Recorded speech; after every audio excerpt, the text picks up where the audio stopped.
Have you ever stopped to wonder what would actually happen if the most powerful navy in human history sailed right into a trap where all of its billion-dollar technology?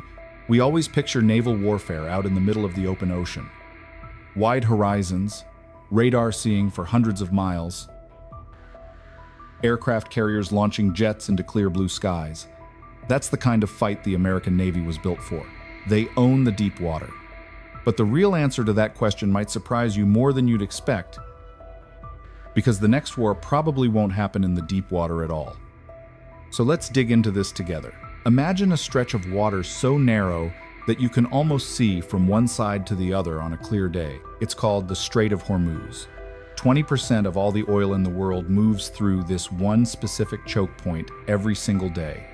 If you choke this off, the global economy starts having a heart attack by the end of the week. Now, picture the United States Navy trying to keep it open. They bring in destroyers and aircraft carriers that cost more than the entire economy of some small countries. These ships are designed to track incoming missiles from space and sink enemy fleets from over the horizon. In the deep ocean, an American carrier group is basically a god. In 25 fathoms of water, it's just a really big target. That's exactly what the Iranian military realized decades ago. They knew they couldn't build a massive fleet of nuclear submarines to fight the Americans in the middle of the Pacific, so they didn't even try. Instead, they focused everything on the shallow water right off their own coastline. They built dozens of tiny, battery-powered submarines. We're talking about boats so small, they barely have room for a crew of 20. They don't have nuclear reactors, they don't have long-range missiles, they just have electric motors, a couple of torpedoes, and the ability to sit perfectly still on the muddy bottom of the ocean for days at a time. 30 boats. That was their answer to $1 trillion defense budget. To understand why this is so terrifying for an American ship captain, you have to understand how tracking submarines actually works. Out in the deep ocean, listening for a submarine is like sitting in a quiet library. If someone drops a book, you know exactly where it happened. But the Strait of Hormuz isn't a library. It's one of the busiest shipping lanes on the planet. It's shallow, it's warm, and the water is incredibly salty. The sound waves bounce off the bottom and the surface, getting completely scrambled by temperature changes and the constant thumping of giant commercial oil tankers passing directly overhead. It's like trying to hear a specific person whisper in the middle of a packed rock concert. Those tiny submarines are virtually silent when running on battery power. They just sink to the bottom, turn off their engines, and hide in the noise. They don't need to cross an ocean to find the enemy. They just have to wait by the front door until the enemy comes to them. And if a fleet of these silent boats quietly left port one night and formed an invisible wall across the strait, the greatest navy on Earth wouldn't be fighting a normal war. They'd be walking blindfolded into a dark room where someone is already waiting with a knife. Let's look at the actual shape of this place, because the map is the entire reason this nightmare is even possible. If you didn't already know, the Strait of Hormuz isn't some vast open sea. At its narrowest point, it's only 21 miles wide, but that's just the surface water. The actual shipping lanes where massive oil tankers can safely travel without running aground are only 2 miles wide in each direction, with a 2-mile buffer in the middle. It's not an ocean, it's a 2-lane highway. Now put a 100,000-ton American aircraft carrier in the middle of that highway. These ships are built to operate with hundreds of miles of empty space around them.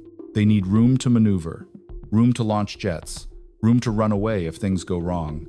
In the strait, there is nowhere to run. You can literally see the shorelines on both sides. But the real problem isn't what's above the water, it's what's below it. The United States spent decades perfecting the art of hunting Russian submarines in the deep, freezing waters of the open ocean. They built the most sophisticated listening devices ever made, designed to hear a metal hull moving through cold water from miles away. But the Strait of Hormuz is the exact opposite of the deep ocean. It's incredibly shallow, averaging only about 150 feet deep. It's also extremely warm and heavily saturated with salt. When you combine shallow, warm, and salty water, sound waves don't travel in straight lines. They bend, they fracture, and they bounce violently off the muddy bottom and the choppy surface. The water is a soup of confusing echoes. Billion-dollar sensors are suddenly about as useful as a broken compass. Then, you have to add the noise. This isn't a quiet stretch of forgotten coastline. This is the main artery of the global energy supply. At any given moment, there are dozens of massive commercial ships grinding their way through the strait. These supertankers have engines the size of apartment buildings, churning huge steel propellers that create a constant, deafening roar underwater. This is the environment a young American sonar operator has to work in. Picture sitting in a dark room deep inside a destroyer, staring at a screen, wearing headphones, trying to find one quiet electric motor humming along the bottom. You are trying to hear a single footstep, while a freight train drives directly over your head. The Iranian submarines don't have to deal with any of this confusion. They aren't trying to hunt moving targets across long distances. They are just waiting. Because they are so incredibly small, they can sink down to the seabed, rest perfectly still on the mud, and turn their engines completely off. They become a silent hole in the water. They don't need sophisticated radar to find an American warship or a giant oil tanker. They just have to wait for the deafening noise of those massive engines to get close enough, point their torpedoes upward, and fire. They don't need to win a complicated game of naval chess. They just need to wait for the strongest player in the world to make a mistake. And that's exactly what makes this scenario so terrifying for military planners. A navy built to fight a clean, fair fight across thousands of miles of open ocean is suddenly forced into a knife fight in a dark closet. They have all the firepower in the world, but they can't use it because they don't know exactly where the enemy is hiding. But eventually the waiting stops, because you can only stare at the dark water for so long before someone decides to pull a trigger, and the rules of the game change forever. Wars don't usually start with dramatic speeches on television anymore. They start with a confusing radio call at 3 in the morning. Let's picture the first night of this blockade. A commercial oil tanker, a massive steel box the size of 3 football fields, is moving slowly through the shipping lane. The crew is drinking coffee, looking at the lights on the shoreline just a few miles away. Then, the dark water erupts. There is no radar warning on the bridge, no streak of a missile coming out of the sky, just a violent, crushing explosion from beneath the surface. The ship's alarm starts screaming. In a matter of minutes, hundreds of thousands of tons of steel and crude oil start sliding toward the muddy bottom. The ocean just swallowed $100 million of oil, and nobody saw who did it. Immediately, the American Navy goes into overdrive. This is exactly the kind of crisis they train for. Within minutes of the distress call, destroyers are turning hard in the water, their massive turbines roaring as they rush toward the last known location of the tanker. Helicopters lift off from the decks of aircraft carriers, flying low over the dark water to drop sonar buoys. These are essentially floating microphones designed to listen for a submarine trying to escape, because in the history of modern navies, that is how submarine warfare has always worked. You fire your weapon, you give away your hiding spot, and then you run as fast as you can to survive. The American commanders are staring at their screens, waiting to hear the frantic sound of an electric motor trying to quietly slip away into the deeper, safer water of the open ocean. But the screens stay totally empty. The floating microphones hear nothing but the burning wreckage of the tanker settling into the mud and the panicked noise of other commercial ships desperately putting their giant engines in reverse. Hours go by, the sun eventually comes up over the strait, still nothing. And that is the exact moment the rules of naval warfare change completely. The American commanders slowly realize that the submarine didn't run, it didn't try to escape.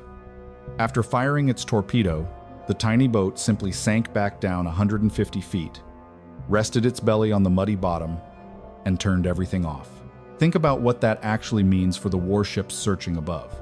You can't chase a target that isn't moving.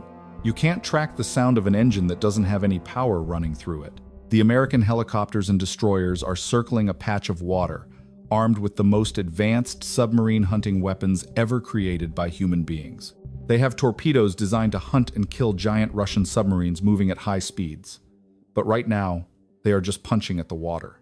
They are looking for a tiny fiberglass tube buried in the mud, completely silent, in a sea full of confusing noise. The most advanced sonar on Earth is entirely useless if the enemy simply decides to hold their breath. The trap has been sprung, and it's terrifyingly simple. By refusing to move, the Iranian submarine completely wipes out the American advantage in speed, technology, and tracking. But the reality is much worse than just one missing boat. There are 29 others down there, spread out across a bottleneck that the entire global economy relies on. The American Navy now knows they are sitting in a minefield, but these mines can think and these mines can reload. So the billion-dollar fleet sits there, engines idling, waiting for a ghost to make a sound. But what happens when the sun sets again and the commander on the bridge gets the order that they can't just sit and wait anymore? Let's put you right in the room where this actually happens. You aren't looking at a map in a comfortable office in Washington. You are the commander of an American destroyer, sitting deep inside the ship in a room lit only by the blue and green glow of monitors. The air conditioning is freezing. The servers are humming. You have over 300 sailors on board who are trusting you to keep them alive. Your ship is a marvel of engineering. It was built to shoot down ballistic missiles dropping from the edge of space. It can track a fighter jet from hundreds of miles away. But right now, all of that feels completely useless. Your sonar operators are exhausted, staring at screens filled with the chaotic static of shallow, salty water, trying to find a submarine that is smaller than a city bus. The pressure in that room is something most people can never truly understand. You know there are enemy boats down there in the dark. You know they are fully armed, but you just can't see them. Every few minutes, a young operator wearing heavy headphones reports a strange sound. Maybe it's an electric motor turning on. Maybe it's the ocean current shifting a sunken shipping container from the 1980s. Maybe it's just a whale. You have $1 billion of technology telling you absolutely nothing. If you guess wrong and fire a weapon at a ghost, you don't just waste $1 million torpedo. The violent explosion underwater instantly blinds your own listening sensors for several minutes, and worse, it tells every silent submarine in the area exactly where you are. But if you guess wrong and do nothing, another massive oil tanker gets its spine broken by a torpedo, and the global economy bleeds a little more. This is the pure psychological torture of a silent blockade. The strategy isn't just about sinking ships. It's about paralyzing the people trying to protect the ships. When an enemy is loud and moving fast, you know exactly how to fight them. Your training takes over. Adrenaline makes everything simple. But when the enemy refuses to move, the silence becomes heavy. You start fighting your own imagination. Your crew hasn't slept properly in 2 days. Every sudden noise on your own ship makes shoulders tense up. They are trying to hunt a sniper in a dark room by just walking around until someone gets shot. And while you are sitting in the dark, sweating over false echoes and shifting mud, the secure phone on the wall rings. It's your bosses back at fleet headquarters, and they have politicians in Washington screaming at them. The global markets are in free fall. Gas prices are jumping 50 cents a day. The president needs this waterway open right now. The people giving the orders don't want to hear about acoustic shadows, or salt density, or how hard it is to find a fiberglass tube in the mud. They just look at a spreadsheet, see that America has a massive navy, and demand results. They order you to form up a convoy of helpless cargo ships and escort them right through the middle of the strait, relying on the hope that your sheer firepower will scare the enemy into staying quiet. So you have to give the order. You have to tell your tired crew to push the ship forward into water, where you know the trap is already set. You have to lead slow, clumsy merchant ships directly over the invisible line the submarines have drawn on the ocean floor. But before you even worry about the politicians or the sonar, you have to face a terrifying mathematical reality. Because in this specific fight, the enemy doesn't even need to sink an American warship to completely break the system. We always like to think of naval blockades as a dramatic fight between two massive armies. But in a place like the Strait of Hormuz, the military is really just the heavily armed bodyguard.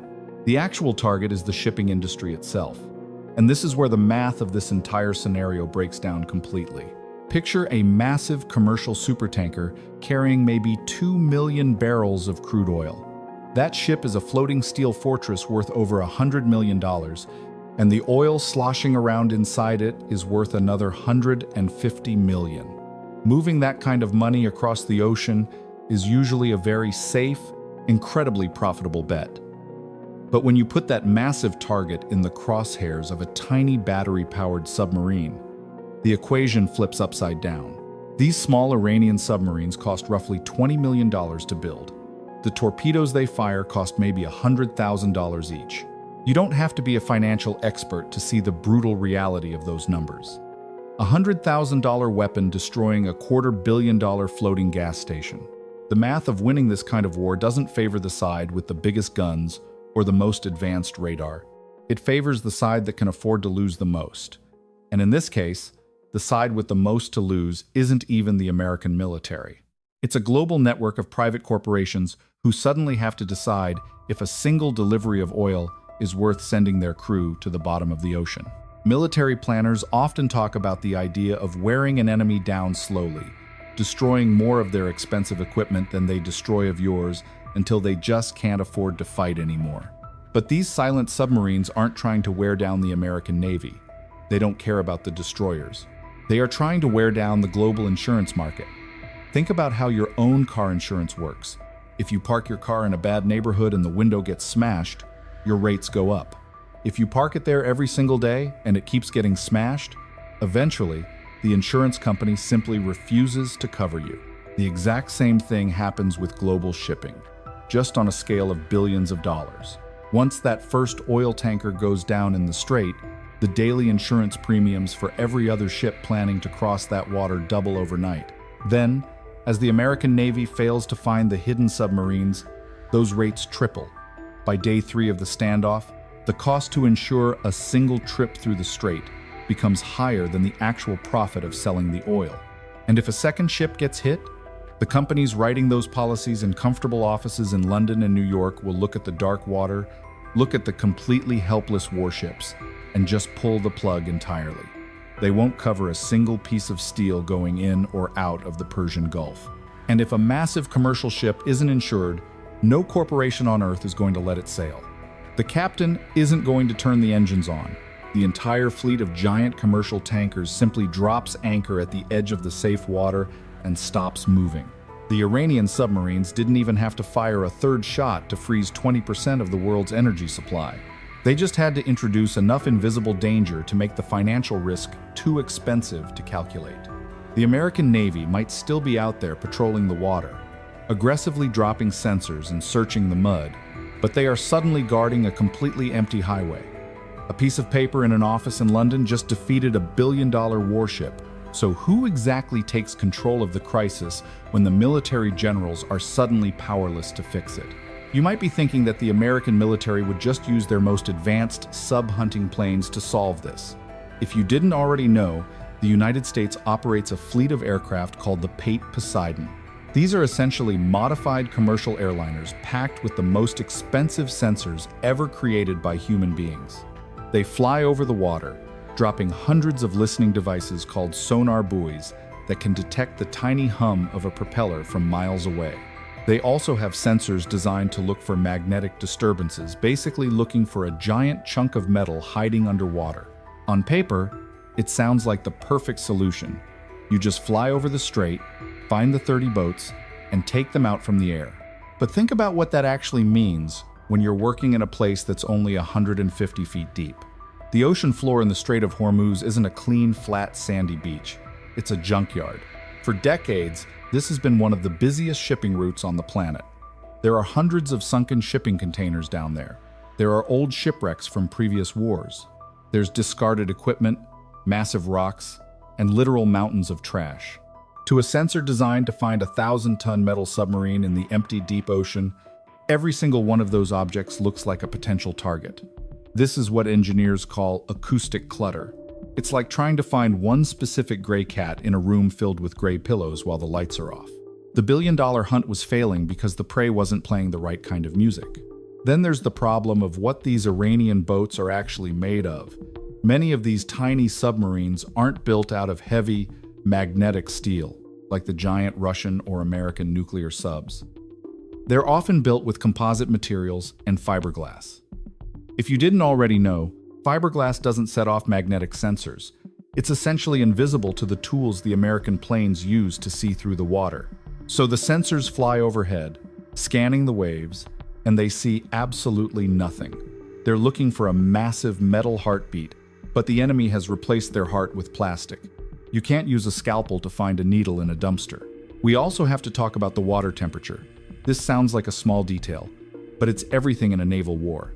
The Persian Gulf is incredibly hot, which creates layers of water with different temperatures called thermoclines. These layers act like a mirror for sound.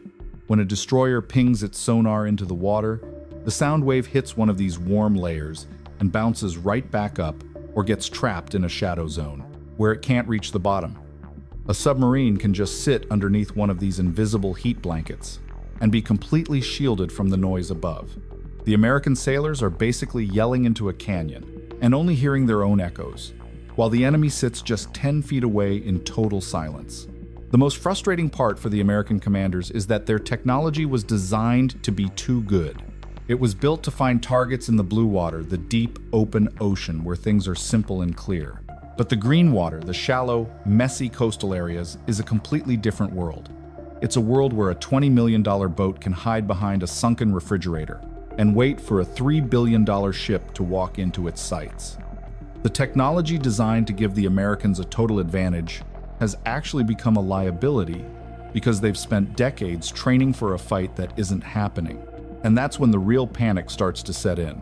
Because if the planes can't see them and the destroyers can't hear them, the only way to find these submarines is to wait for them to attack. But by the time a torpedo is in the water, it's already too late. The blockade isn't just a military problem anymore. It's a slow-motion collapse of the entire system that keeps the modern world running. And as the days turn into weeks, the military has to stop worrying about the submarines and start worrying about what happens when the lights go out in the cities back home. While the Navy is out there playing a high-stakes game of hide-and-seek in the mud, something much quieter and much more dangerous starts happening back on land. We usually think of a blockade as a wall of ships physically stopping people from passing. But in the modern world, a blockade is actually just a giant "Do Not Enter" sign written in red ink on a balance sheet.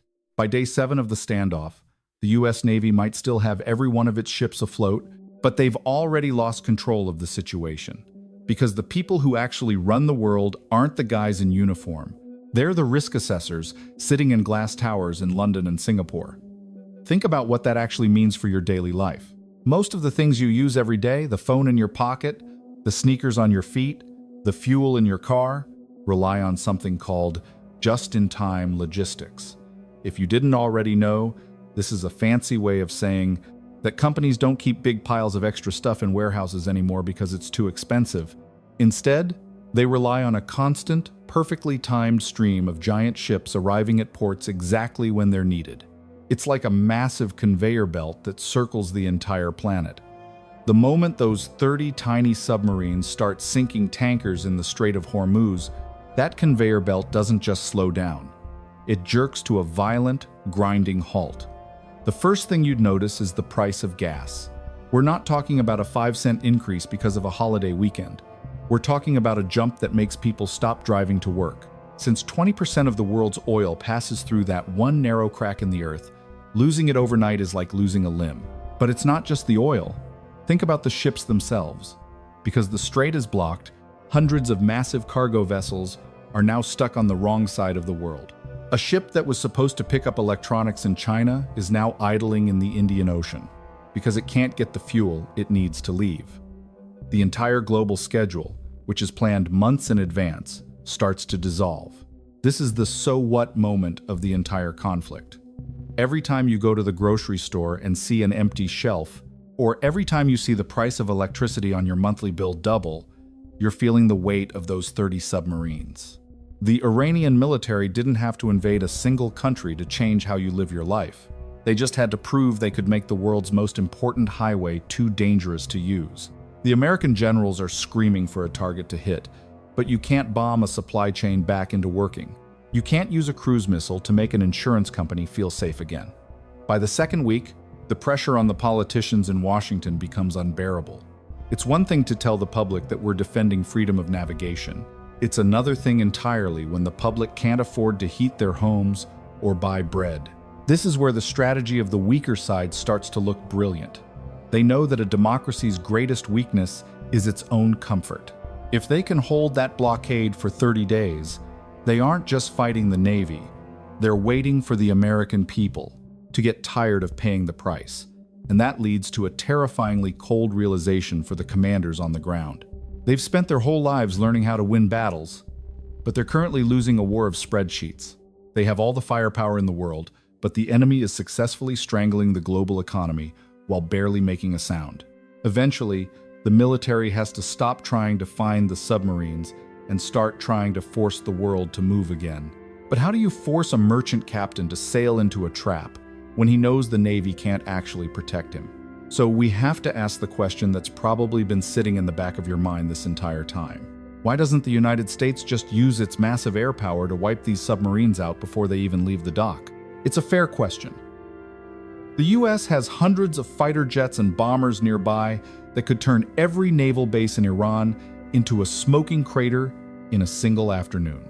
If you can't find the submarines in the water, you just destroy them while they're still on land, right?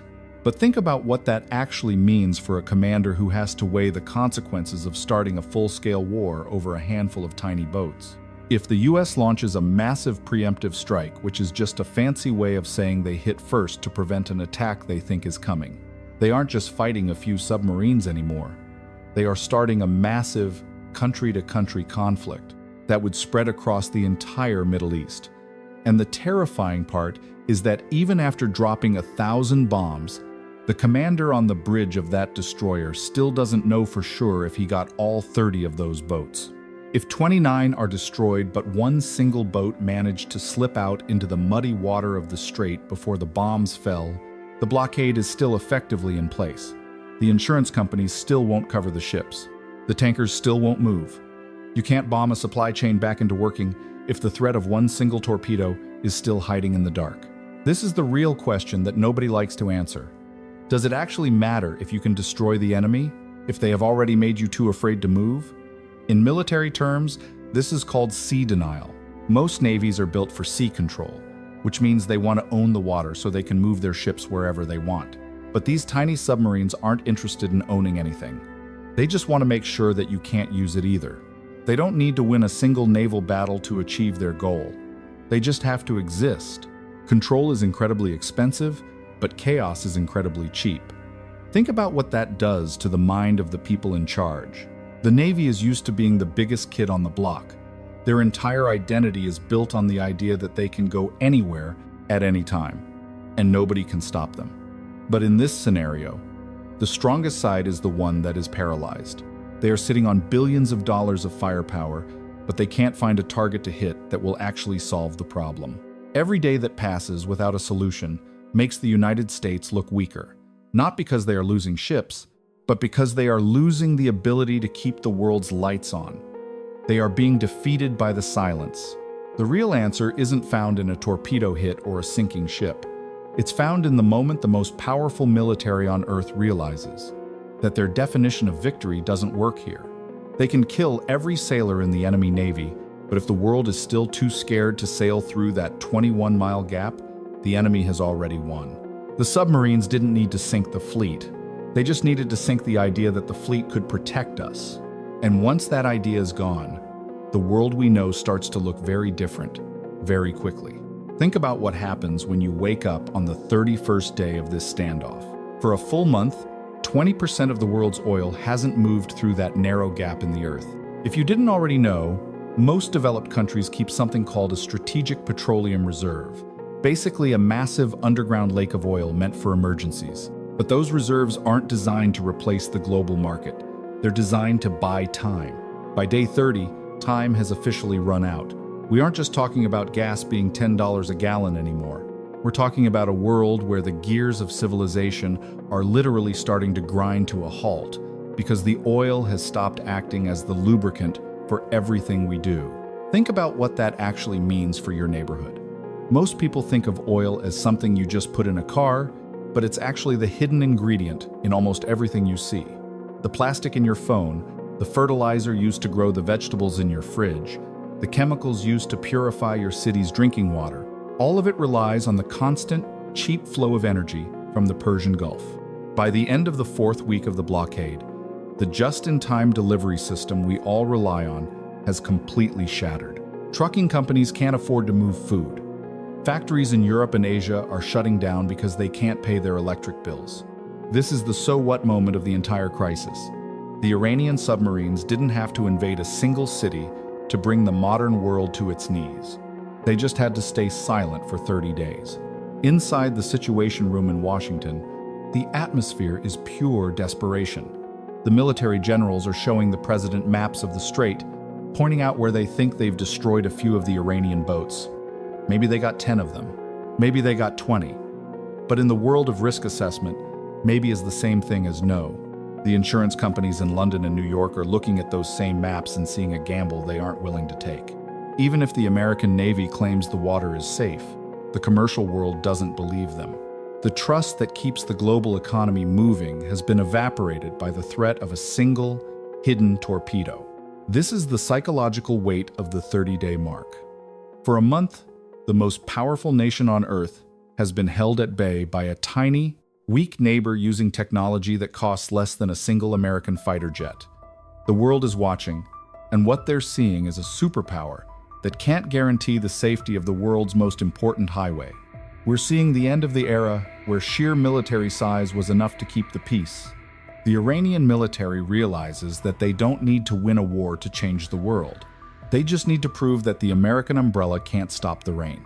Every day the blockade continues, the pressure on the American government to do something drastic grows. People are losing their jobs. The stock market is a crater. There are protests in the streets over the price of heating and food. The politicians are being told that they have to end it now at any cost. But when you're fighting a ghost in the mud, ending it now usually means starting a much bigger, much bloodier war that could last years. The 30-day blockade has backed the world into a corner where there are no good options left. Only bad ones and catastrophic ones. 1 month of silence. That was the price of 30 small boats. But the real damage of this conflict isn't found in the empty gas stations or the dark factories. The real damage is the echo that stays behind long after the first ship finally decides to sail through the strait again. Because even when the silence is finally broken, the world we return to won't be the same one we left behind. We have to look at the day after the war ends to see who actually won. Imagine the 31st day. The Iranian government makes a quiet announcement that their boats are returning to port. The blockade is officially over. On paper, it looks like a return to the status quo. The American destroyers are still there, their hulls are intact, and their crews are exhausted but alive. The massive oil tankers sitting at the edge of the safe zone start to slowly turn their engines back on and test the waters. But if you look closely at the faces of the people in the rooms where the world's most important decisions are made, you won't see any celebration. There's no victory parade for the most powerful navy on Earth. Because even though the physical wall of submarines is gone, the psychological wall they built is going to stay there for decades. Think about what that actually means for how the world works from now on. For the last 70 years, the entire planet has operated on one single, unspoken rule. If you want to move goods across the ocean, the United States Navy will make sure nothing stops you. That was the foundation of the global economy. It's why your electronics are affordable and your gas is available whenever you need it. But in those 30 days of silence and hidden torpedoes, that rule was broken.